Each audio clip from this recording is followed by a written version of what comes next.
Hello there to all the viewers out at cadre.org. With me is a man that you might not even recognize anymore because he's lost his stash this morning. But I had to wait for him to sober up a little bit because, honestly, the state you were in yesterday, it was quite something different. So it's Fuzer. Hello, Fuzer. How are you doing? I'm feeling kind of good right now. I'm sober again. I haven't played Looping Louis today, so and something happened during last night and between this morning. My mustache is somewhere, and I wanted to take a haircut. So let's do all the things same time, and now I look a little bit different again. So, you're a player that I think a few people might have been surprised to see you on the invite list because you weren't really a prominent player, I think, up until now. I think you've really put yourself in the spotlight here. But you were actually around for a little bit longer. I know in 2011 you played a few online tournaments. You did well in them. You got like a second place, I think a first place at one as well. So what happened in between that period of time and now coming back to this scene? Well, during 2011, I was working full-time, same time. I didn't really have enough time to practice. I was kind of lazy with practicing as well. When I was at home, I wasn't practicing at all. 2012 early, I went to the mechanical engineering school for like 3 months. I didn't like it, and I signed for a new school. I want to be a computer engineering, or at least I think so.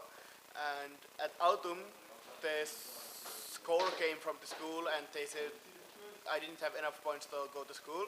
So basically, at this autumn, I was thinking maybe I should try professional career at least for 1 year with StarCraft 2 full time. And right now, I'm playing full time and giving a shot for it. All right. And a part of that, you going full-time, was you attempting to join the Ministry of Win at least. And this kind of backfired, I think. I think people know it was like a contractual issue, and a lawyer got involved, and the manager of Ministry of Win went all ballistics on you.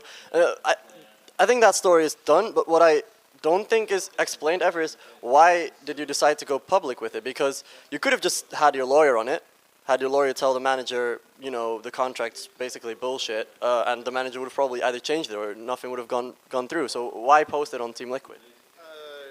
I wanted my lawyer to see it, but Ministry of Win didn't want to send the contract to the lawyer. So they gave me deadline. You sign this contract basically tomorrow, or you leave the house tomorrow. So I want to leave the house tomorrow because I don't sign anything that I'm not comfortable. And I asked money back from the Ministry of Win because I was living like 5 days of the month I just paid. So there's like 25 days to not live over there. And they told me that no, we don't have your money anymore. And I think that that's bullshitting people basically. And if you want to be like that, okay, let's be like that, you know. All right. I think that's a solid answer. I think after that, you know, the Ministry of Win, it kind of got a kick up their ass by Desro and everything. I think that's a good thing. I think they need to sort their stuff out if you organize something like this. Anyways, we went on from Ministry of Win. You didn't really play in a lot of tournaments, but now we're here.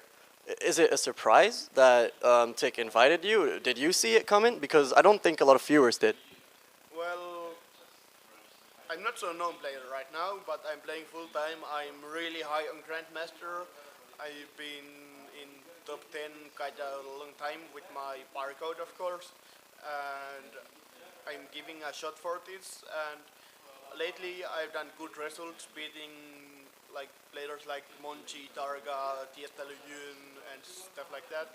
And the results are coming better and better every year, and I think that takes Sab that I will be great person over here or something like that. And he wanted to give me a shot, and I'm really happy that Dennis wanted to invite me over here and come over here. I think you made a good choice in that because you're a really great entertainer, as we've seen on the stream and in all the videos in between. But you're also here to play, obviously. Now, I think you went out 0-2 and 1-4 in maps. If you can remember, because I think yesterday might be a bit blurry by now. It was 1-2, 1-2. First game was Baby Night. The first game was really spiky. I lost it. I was making some Durax. And I beat him on the second macro game really easily. And on last game, it was really close. And everyone was telling me that I actually had the game onto my pocket already. And I thought so as well, but Baby Knight played really well and was able to stop my push. But the game was really close still, and it was 1-2 for Baby Knight, and crash for him. Are you happy with the results you got, though? I mean, obviously you're going to come here with a goal in mind. Seeing your group and seeing the competition that you had, what do you think of the way you play? I think I actually played great because the only thing I was focusing over here when I was Acer tournament at Berlin like 1 month ago, my hands were shaking like really much, and I couldn't play my best. So only thing I was focusing over here to play nice games, try to not shake hands, try to not think about the matches too much, and I completed that. My hands were not shaking. I were having nice games over there, and everything in that regard went well. And I think I would have won the matches if I would have been just a little bit better. So, this is your first offline event, I think? No? Well, how many have you had before? I've been in Assembly and DreamHack. Assembly, of course, like many times. I've been the first guys who are getting invited if someone else doesn't want to come because we live nearly in Helsinki, so we are good replacements basically. And I was a few times at DreamHack, and on Berlin I was 1 month ago. Yes. Yeah, right. Was there any pressure involved? Like, did you think maybe I can't fuck this up? This is a good chance for me to play myself into the spotlight. Was that any priority of yours?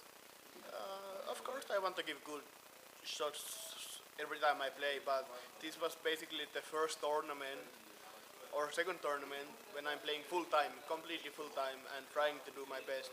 And I think I'm happy with the results in that regard because I lost my hand shaking, and maybe next time I don't shake hands and I'm even better and I can do even better results. Like example, Nama was playing against MC yesterday, and after the game his hands were shaking so much, and it really affects of your playing if you can't use your hand and do whatever you want. Yeah, I think we saw that in the second series with Nama MC as well. So let's play a little bit, talk a little bit about your game style. I think it's funny that people starting to consider you a little bit as a little bit of a cheesy player. And if I'm thinking of other Finnish people, we have Elfi, who obviously I think it was the good invitational that he cheesed like half of his games, and people were loving it. Nama obviously has like his own weird little strategies, and people always call him the choo-choo train. Is that a Finnish thing? Is that like cultural? What do you think about that? I just think Finnish people are smarter than other people. Like, you should always have something in your pocket that your enemies are fearing. I mean, if they fear that you might do something cheesy, but you still have a good macro behind it, they are always fearing that you do something strange, and if your barrack is a little bit behind or marine is moving a little bit to different direction at beginning, they are overreacting to some things that are not so big actually in the game.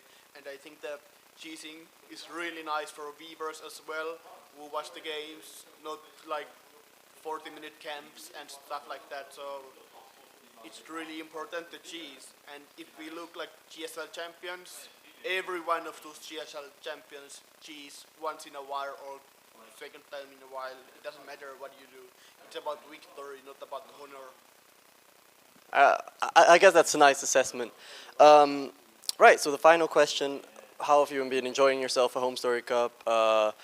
Perhaps where can we, I guess this is going to be a good answer, where can we see you next? Maybe some shout outs to your team, because I don't know a lot of people know them yet, so go for it. So I like HomeStory Cup. It's a really nice tournament.